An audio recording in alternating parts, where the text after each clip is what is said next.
Hey, what's going on? You know who it is. You know what it is. All right, you guys, peep game.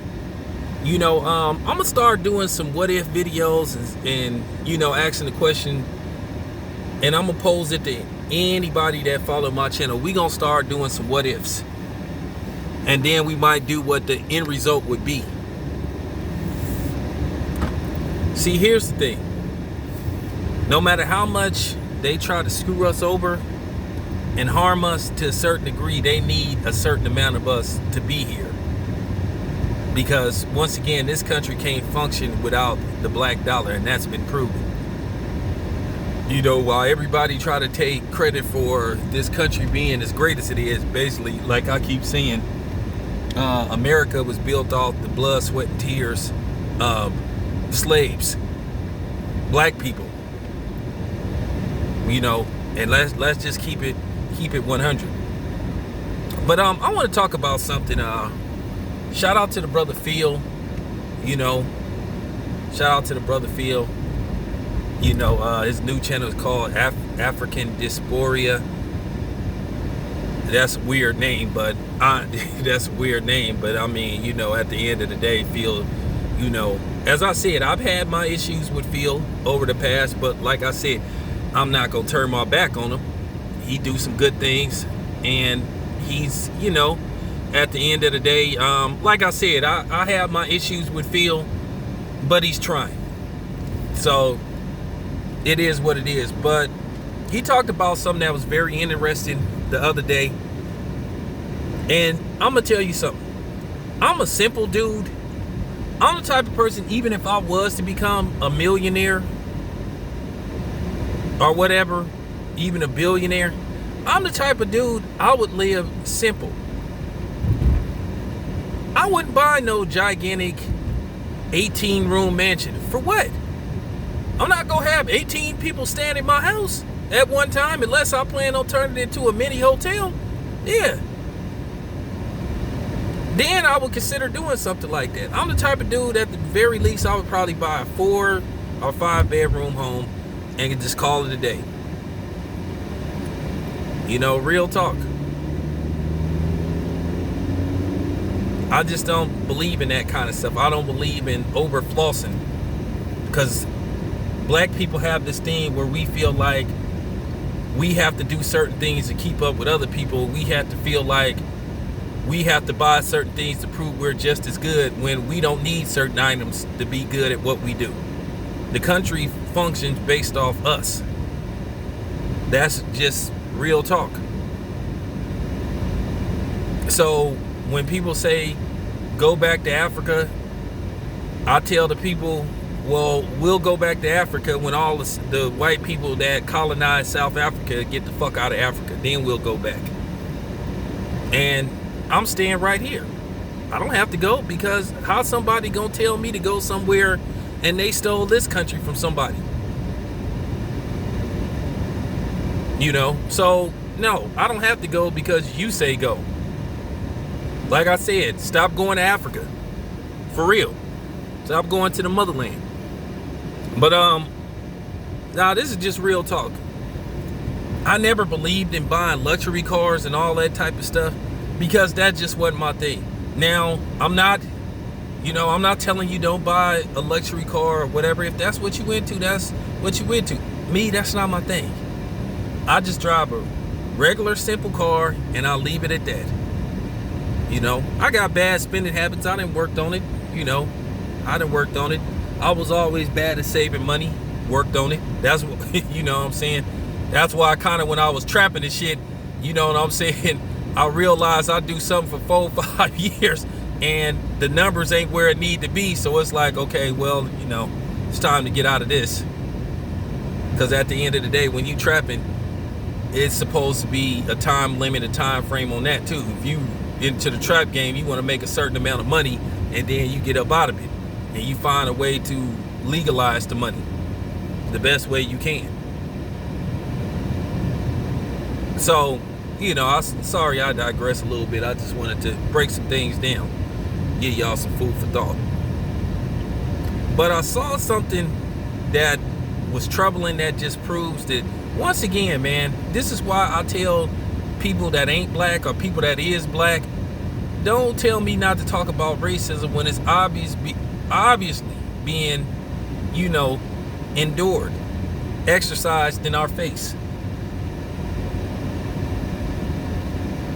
Everybody try to get over on black people. When they buy a house, they try to give you higher interest rates than they do somebody that don't look like you. Same thing with cars. And a lot of other things. Personal loans.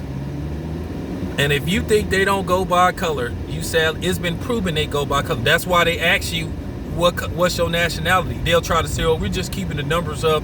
We're just keeping the numbers up to make sure that minorities are being treated fair. No, they're keeping the numbers up so they can see how much they can get you on. Because if they gonna loan you some money, why do they care what color you are? Don't fall to that census shit that they want to keep things balanced. Well, here's living proof that things more than likely will just always be a different set of rules when it comes to us. Now, there was a brother, a black man, I think he in Kentucky somewhere, and he worked at a Mercedes Benz dealership. And he was one of the top salesmen. But he was fired by his boss a couple of years ago, and now he's suing him. Because basically what he was saying was that he know for a fact that when the black customers was coming in to buy Mercedes Benzes, he was overcharging them. Basically, he was charging them higher, getting them loans with higher interest rates. When you get the loan from the bank, which I told you that be going on. That they was basically charging black people more for the car than they was white people, making them pay higher interest rate, asking for higher down payments.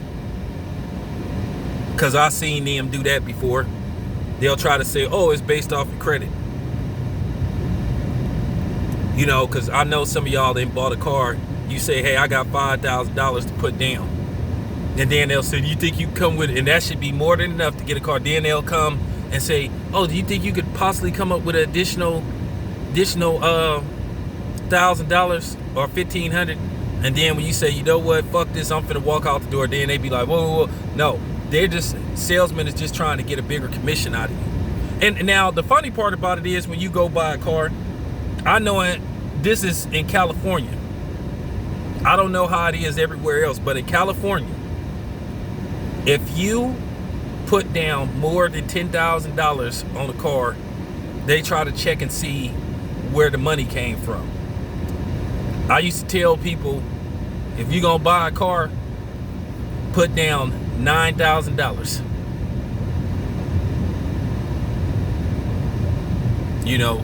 Put down $9,000. But then again, it's been proven that they really don't care about that.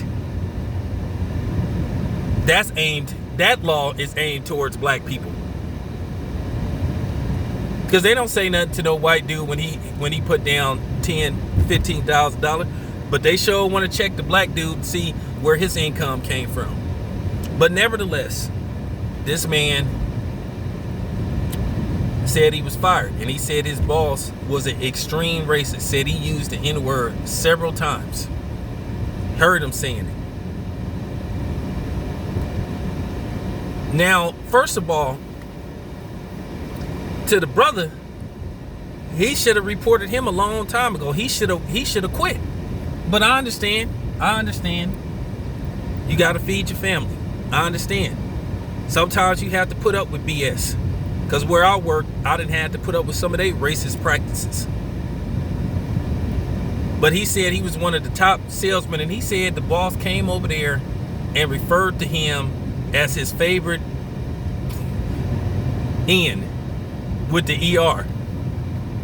And then when he would tell the employees that happen to be white just like him, you know what they say? Oh, well, he doesn't mean anything by it. He grew up in a different time. First of all, anybody know you ain't never supposed to refer to a black person like that. And this is why I constantly keep telling y'all,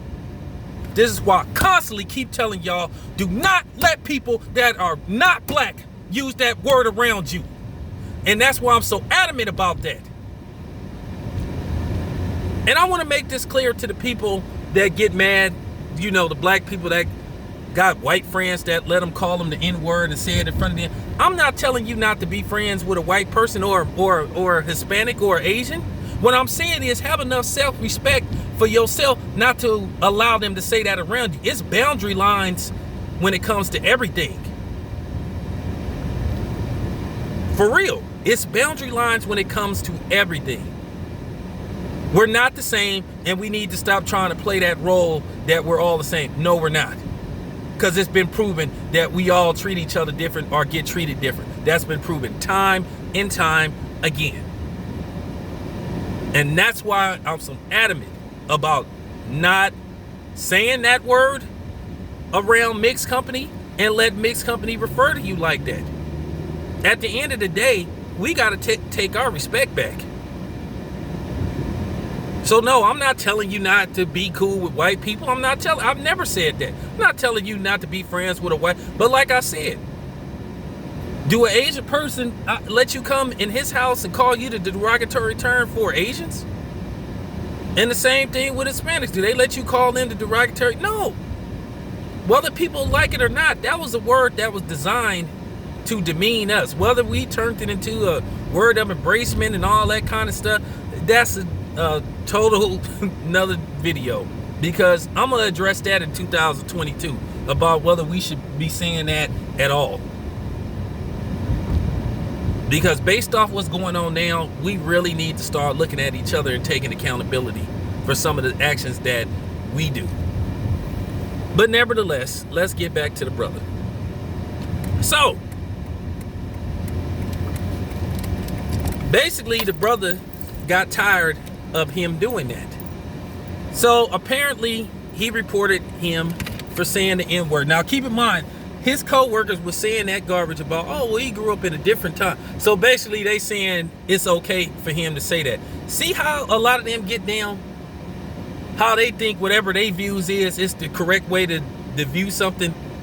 It's only about their thought process, their opinion, and nobody else's. Michi X came up with that word. Well, actually, I had heard it before, but she revitalized it. It's called caudacity. Like audacity, it means Caucasian, thinking that you had the audacity to challenge anything that they say. They really have this thought process that whatever they say is the gospel. But basically, that's what they told this man. That's what they told him. Oh, he grew up at a different time. I'm going to tell you right now, he would have never said that to me and not got picked up off the floor. He would have never told that to me. Because if anybody would have said, hey, you know you my favorite. Man, is you serious? And this is what I'm saying. And then you got these NFL players that defend white people that disrespect them. But let you say something about a Jewish person or a white person or a gay person. Then all of a sudden you ostracized. But like I said, this is our fault because we allowed them to say it. We always caper for them. But the man was fired. And he's suing the Mercedes Benz dealership, and he's suing that man personally.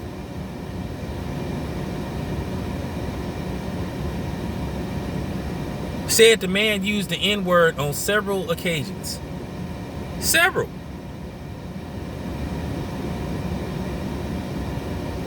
And he had to put up with that.